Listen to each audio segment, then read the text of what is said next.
going to have to come together to do something which is overwhelmingly popular among working families.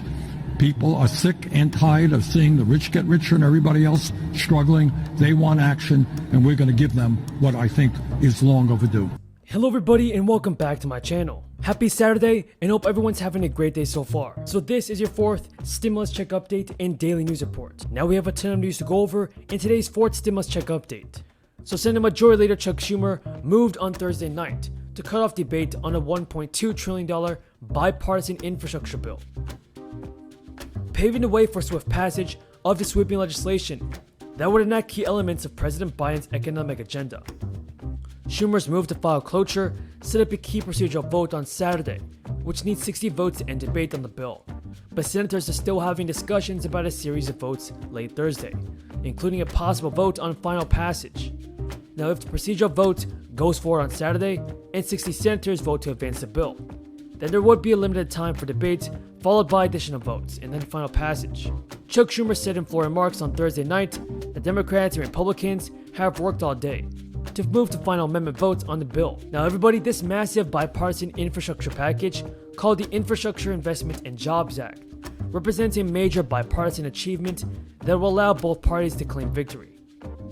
It features $550 billion in new federal spending over 5 years. And the measure invests $110 billion in funding toward roads, bridges, and major projects. Are you worried, Senator, that the House Speaker Nancy Pelosi will bow to pressure from moderate Democrats to decouple the infrastructure deal from the $3.5 trillion spending package? Well, Speaker Pelosi, I think, has been very strong, and what she understands it is imperative that we pass both, that we cannot go forward with just the bipartisan bill. Look, to be very honest with you, Wolf, I'm a former mayor, so I know a little bit about roads and sidewalks and bridges and all that stuff. It is terribly important. We have an enormous amount of work to be done in that area. But human infrastructure, the needs of working families and our children and our elderly, that's actually more important. So both of these bills. This could put America to work in good paying union jobs, building and repairing our roads, bridges, ports, airports. And once this bill passes the Senate, I know that body will move toward establishing the framework for the remainder of my Build Back Better agenda, and giving tax cuts to the middle class by investing in child care and home care for seniors, critical investments to combat climate change and to build a clean energy future, vital steps needed to bring down the cost of health care, and so much more. And we're going to do it without raising taxes by even 1 cent on people making less than $400,000 a year. And here's another important part of the bill. 90% of the jobs created Biden to get this broad support for an infrastructure plan that people know we need. I mean, we need to invest in rural broadband. We need to invest in our roads, our bridges, our airports. So it's a huge achievement that we've gotten this kind of support. I do support the broader plan. Let me just tell you what the broader plan is. It says we need to have child care in this country. We need to have free community college in this country and vocational education in this country. We need to have Medicare cover dental and vision and hearing. And I believe we can pay for it by having taxes on the very wealthy and having corporations pay taxes. We have a philosophical disagreement in this country about whether we should have higher taxes on the very wealthy or not. Because we don't hold the House, the Senate, and the White House.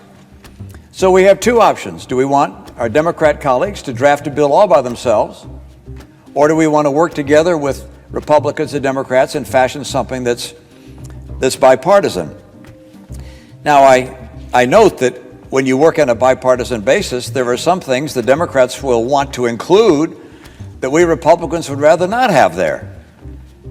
And it's obvious that that's the case. I'm sure that's the case for the Democrats as well. They'll see things that we've included that they would just as soon not have there.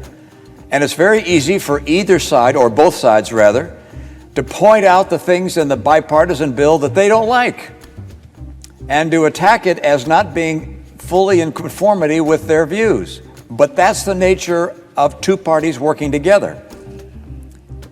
Now, some would say we could do better. Let's have another alternative, a different bipartisan approach. My answer is, go at it. Have at it. no one's keeping people from working together if they want to come up with a better piece of legislation. Boy, I'd be anxious to. All on both sides of the aisle in this great deliberate body for showing the United States and the entire world that the United States Senate is not broken. Actually, we're doing fine, and we can work together and do much better.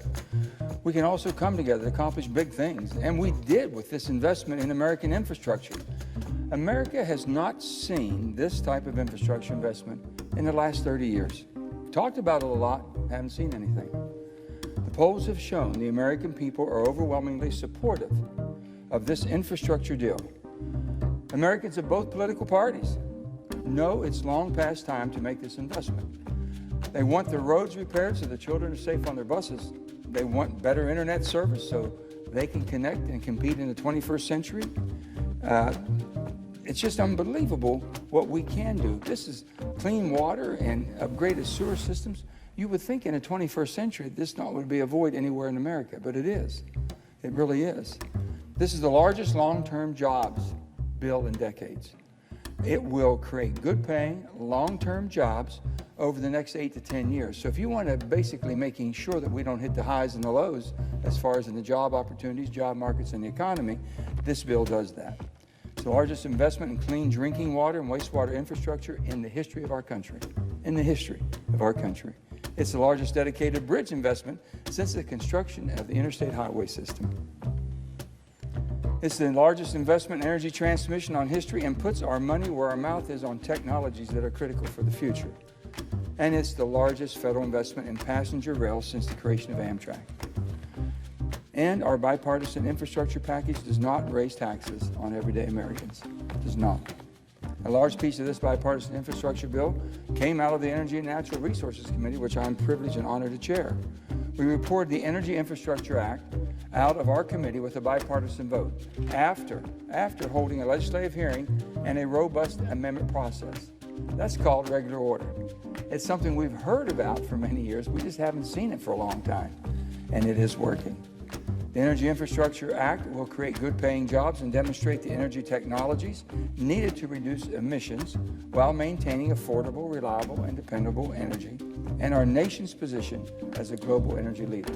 I have said all along, Mr. President, that the United States of America is now energy independent. We must fight to maintain that position. We should not be held captive by any foreign entity or any foreign country that basically we're depending any type of supplies that the American people need. Any type of supplies. And energy is one of our greatest. And we can do it cleaner and better than ever. I've always said, you cannot eliminate your way to a cleaner environment. You can innovate your way to a cleaner environment.